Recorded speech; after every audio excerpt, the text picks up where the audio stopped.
I'm Hellen Wanjiku, and short name is Shiko. It's just a short name of Wanjiku, so it's the same name, but I prefer to be called Shiko by my friends, and I consider all of you my friend. Am I your friend? Good. Actually, ever since I was a small kid, I wanted to be a journalist, but it was always funny because I didn't know which way I want to go. But when I was growing up and seeing all these things really happening, and especially to do with domestic violence, I could experience it just like everywhere I turned. And it was just affecting me, and I kept on asking my grandmother, why is it that there's nobody taking action? Why is it that people are not saying stop? And why is it that that kid is okay? I kept on asking my grandmother. She was like always so a bit like, enough. Why is that kid not in school, grandmother? Why is that kid having torn shots? Why is that all these questions? And my grandmother would go like, do you want to become a politician? But anyway, it's funny because when I turned 14, I had to be removed from Korogocho, and I had to be taken to live with my aunt. And the reason why I had to be taken away was because there was lots of insecurity at this particular time, and so many things were going wrong, and there was all these rape cases, unwanted pregnancy, abortion, and all this.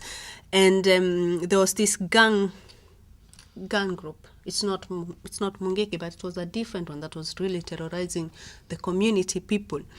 And the gang leader decided that it's time for me to marry.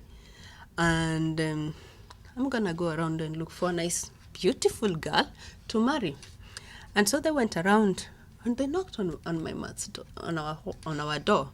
And my mom said, it was around 6 o'clock in the evening. And my mom said, come in. And just big number of guys just came in.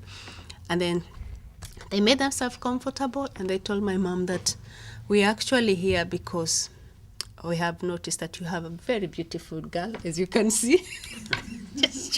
just joking. And the leader said, and I would like a wife.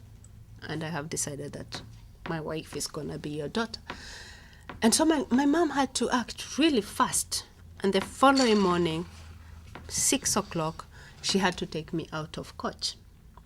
And that's how I left and lived with my aunt and with my grandmother. You will ask, why is she mentioning her grandmother a lot? It's because of this. I was always running to her when things were a bit heated up in Korogocho. And all these things, and the fact that when I even went to school to study my mass communication, I could not say that I was coming from Korogocho because then I will be denied a space.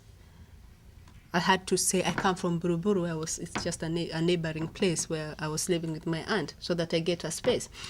And one day the principal called me because she had asked us to do a research and a project. And I ended up picking Koch because it's my place. And because of all these challenges that I keep on mentioning every time. So I wrote a very big project, and then she called me and she said, it's quite interesting that you have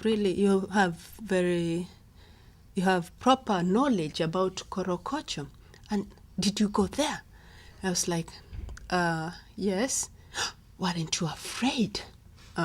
No. But I hear that if you go to Koch, you don't come out with things. I'm like, and I got a bit pissed off, and I said, but who says that? And I said, it's true, isn't it?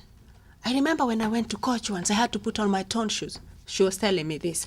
And I got so pissed off, and I stood and I told her, you know what, actually I'm born and brought up in Korogocho. Have I robbed you?